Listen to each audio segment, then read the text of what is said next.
Assalamualaikum warahmatullahi wabarakatuh. Berjumpa lagi dengan saya Faranina Yulian, MPD di Kalkulus Integral pada pertemuan kedua ini. Ya, semoga Anda semua sudah siap untuk mempelajari kalkulus integral pada hari ini. Yang pertama, teorema dasar kalkulus pertama. Teorema A.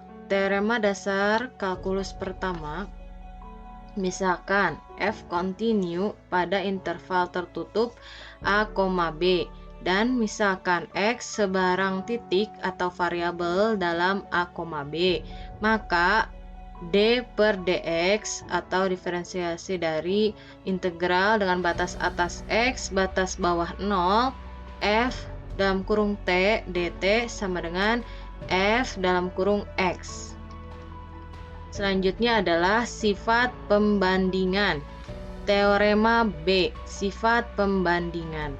Jika f dan g terintegrasikan pada interval tertutup a, b dan jika fx itu lebih kecil sama dengan gx untuk semua x dalam interval tertutup a, b, maka integral dengan batas atas b, batas bawah a, fx dx lebih kecil sama dengan integral batas atas b, batas bawah a, gx dx. Dalam bahasa tak resmi tetapi deskriptif, kita akan integral tentu, kita akan mengetahui bahwa integral tentu mempertahankan pertidaksamaan. Kemudian sifat selanjutnya adalah sifat keterbatasan atau teorema C, sifat keterbatasan. Jika f terintegrasikan pada interval tertutup a, b dan jika fx lebih besar sama dengan m, kemudian fx lebih kecil sama dengan m untuk semua x dalam interval tertutup a, b, maka m buka kurung b kurang a tutup kurung lebih kecil sama dengan integral batas atas b, batas bawah a, fx dx lebih kecil sama dengan m kali buka dalam kurung b kurangi a. Selanjutnya adalah integral tentu adalah operator linier. Nah, di sini teorema D, kelinearan integral tentu itu bunyinya misalkan bahwa f dan g terintegrasikan pada interval tertutup a, b dan k adalah konstanta, maka k kali f dan f tambah g adalah terintegrasikan. Dan ada 3 poin di sini. I1, jika di sini ada konstanta tadinya di dalam integral, nah maka konstanta itu kita bisa pindahkan ke depan integral. Kemudian I2, tadinya di sini fungsinya ditambahkan. Nah, kemudian di sini menjadi fungsinya dipisahkan integralnya satu per satu. Nah, ini salah ketik ya, k-nya harusnya tidak ada. Ini k-nya tidak ada harusnya ya. Kemudian untuk I3 sama operasinya pengurangan, bedanya hanya itu. Nah, ini tadinya disatukan fungsinya, kemudian dipisahkan, dicari integralnya satu per satu. Nah, ini k-nya ini harusnya tidak ada ya. Ini salah ketik. Selanjutnya di sini ada contoh 1. Carilah d per dx dalam kurung integral atasnya x, integral bawah 1, fungsinya t pangkat 3 dt. Penyelesaiannya menurut teorema dasar kalkulus pertama, kita tinggal mengganti nilainya tadinya t pangkat 3 dt. Nah, ini berarti diintegralkan terhadap dt menjadi hasilnya x pangkat 3. Nah, contoh 2, carilah d per dx integral batas atas x, batas bawah 2, t pangkat 3 per 2 per t pangkat 2 tambah 17 dt. Ternyata setelah diintegralkan hasilnya adalah t pangkat 3 per 2 per akar t kuadrat tambah 17. Nah, ini cara untuk menghitung integral tentu. Tolong perhatikan cara untuk menghitung integral tentu ini. Kita contoh 5, misalkan AX sama dengan integral batas atas X, batas bawah 1. Kemudian di sini fungsinya T pangkat 3 dt. Pertama, kita misalkan Y sama dengan A dalam kurung X dan perlihatkan bahwa dy per dx sama dengan X pangkat 3. Kemudian yang B-nya, carilah penyelesaian persamaan diferensial dy per dx sama dengan X pangkat 3 yang memenuhi Y sama dengan 0 ketika X sama dengan 1. Kemudian yang C-nya, carilah integral dengan batas atas 4, batas bawah 0, T pangkat 3 dt. Penyelesaiannya kita lihat di sini menurut teorema dasar kalkulus pertama, maka dy per dx itu adalah A aksen X sama dengan X pangkat 3.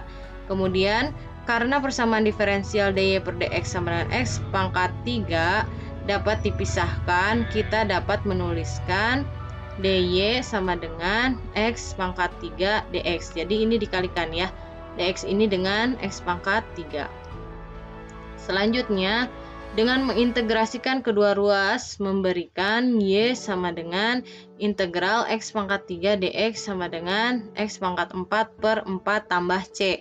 Nah, ini kita ke integral tak tentu ya. Hasilnya adalah seperti ini. Nanti rumusnya seperti apa? Nah, selanjutnya akan kita bahas di contoh selanjutnya ada ya. Ketika X sama dengan 1, kita harus mempunyai Y sama dengan A. Nah, kita ganti X-nya dengan 1 sehingga hasilnya integralnya batas atas 1, batas bawah 1, T pangkat 3 dt itu hasilnya jadi 0. Jadi kita pilih C sedemikian rupa sehingga 0 sama dengan A kali 1 sama dengan 1 pangkat 4 per 4 tambah C. Karena itu C sama dengan negatif 1 per 4. Penyelesaian terhadap persamaan diferensial adalah Y sama dengan X pangkat 4 per 4 dikurangi 1/4. Karena Y sama dengan AX sama dengan X pangkat 4 per 4 kurangi 1/4, kita mempunyai integralnya. Integral tentunya adalah batas atas 4, batas bawah 1. Kemudian T pangkat 3 dt sama dengan A dalam kurung kali 4 sama dengan 4 pangkat 4 per 4 kurangi 1/4 sama dengan 64 dikurangi 1/4 hasilnya 225/4. Selanjutnya adalah teorema dasar kalkulus kedua dan metode substitusi. Teorema A atau teorema dasar kalkulus kedua, misalkan f kontinu karena terintegrasikan pada interval tertutup A, B, dan misalkan f sebagai anti turunan dari f pada interval tertutup A, B, maka integralnya dengan batas atas x, batas bawah a, fx dx sama dengan fb kurangi fa. Nah, ini kurang kurung saja ya. Kemudian kita lihat contohnya. Perhatikan bahwa integral dengan batas atas B, batas bawah A, K dx sama dengan K kali dalam kurung B kurangi A, di mana K-nya konstanta.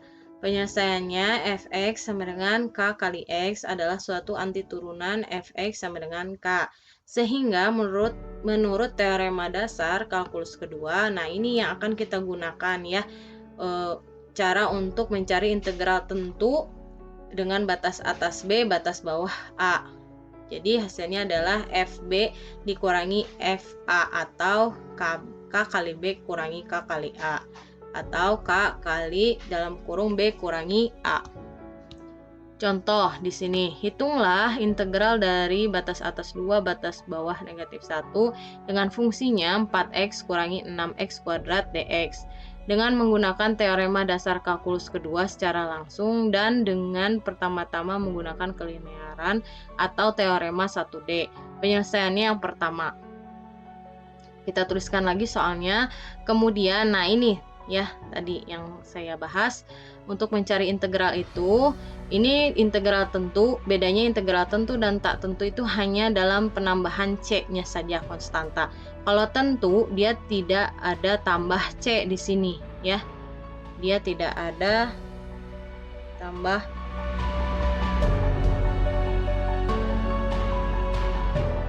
Nah, ini ya. Di sini. Kalau dia tak tentu di sininya ini ada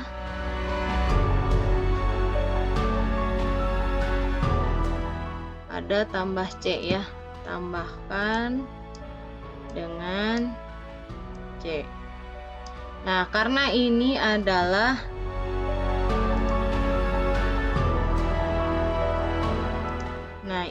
karena ini bukan tak tentu, maka dia tidak usah tambahkan dengan C ya.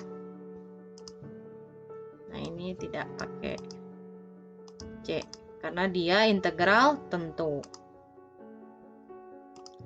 Nah, sehingga caranya adalah ini ya. Jadi sama untuk mencari integral tentu dan tak tentu itu, untuk menurunkan atau menghitung integralnya itu sama. Ini 4x yang ada variabel x-nya kita rubah dulu. 4 ini ya, angka 4 ini dibagi 1 tambah 1. Nah, 1 itu dari mana? Pangkat dari x-nya ini. Pangkatnya adalah 1 kalau tidak dituliskan ya. 1 tambah 1. X pangkat 1 tambah 1. Nah, ini ya pangkatnya kalau tidak dituliskan kita anggap adalah 1. Terus kurangi. Nah, ini ada kesalahan ya. Ini bukan 4, harusnya adalah 6. Ya, ini harusnya adalah 6. Sebentar.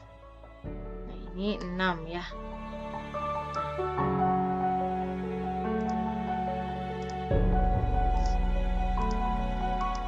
Sebentar ya, kita perbaiki, ditulis di sini.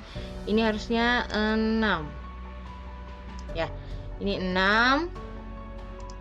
Kemudian nah, 2 tambah 1. Nah, 2-nya dari mana? Dari sini ya, pangkatnya 2. 2 tambah 1. X tulis lagi. Nah, pangkatnya juga sama. Di sini tuliskan 2 tambah 1. Sehingga ini 4/2 hasilnya 2. 6 bagi 3 hasilnya 2 ya. Ini ke bawahnya sudah betul. Kemudian hasilnya menjadi 2 kali 2 pangkat 2 kurangi 2 kali 2 pangkat 3. Nah, ini masukkan dulu angka yang ini FB-nya ya, batas atasnya. Dikurangi dengan FA, batas bawahnya, yaitu negatif 1. Ganti X-nya dengan negatif 1. Setelah itu Anda atau kita hitung berapa hasilnya. Ternyata ini 8 kurangi 16 kurangi 2 tambah 2 sama dengan negatif 12. Ya. Nah, itu. Kemudian yang cara kedua, dengan pertama-tama menggunakan kelinearan. Nah, ya ini ya, dengan pertama-tama menggunakan kelinearan, kita mempunyai integral tadi 2, batas atasnya, batas bawah negatif 1, 4x kurangi 6x kuadrat dx. Nah, sama dengan 4, 4-nya kita keluarkan dari integralnya, jadi integral batas atas 2, batas bawah negatif 1, x dx kurangi, nah ini juga sama, konstantanya kita keluarkan 6-nya. Nah, setelah itu kita hitunglah yang di dalam sini ya, nilainya. Integralnya berapa? Kita buat diintegralkan dulu, jadi setengah x kuadrat, yang ini 1/3 x pangkat 3. Setelah itu kita masukkan batas atas 2, batas bawah negatif 1, yang ini juga sama, batas atas 2, ini negatif 1, sehingga hasil akhirnya adalah negatif 12 ya. Selanjutnya adalah metode substitusi. Teorema B, aturan substitusi untuk integral tak tentu. Misalkan G fungsi terdiferensiasikan dan misal bahwa F adalah antiturunan F, maka integral f gx kali G aksen x dx sama dengan f gx tambah C. Nah, ini hitunglah integral sin 3 dx. Penyelesaiannya di sini kita misalkan dulu u-nya dengan 3x hingga du itu jadi 3 dx. Jadi integral sin 3x dx sama dengan integral 1/3 sin dalam kurung 3x kali 3 dx. 3x-nya jadi u, 3 dx jadi du. Setelah itu kita tuliskan lagi menjadi sin u du. Kemudian ternyata integral dari sin u itu adalah negatif cos u. Tambahkan dengan konstanta karena ini integral tak tentu ya. sama dengan negatif 1/3 cos 3x tambah C. Perhatikan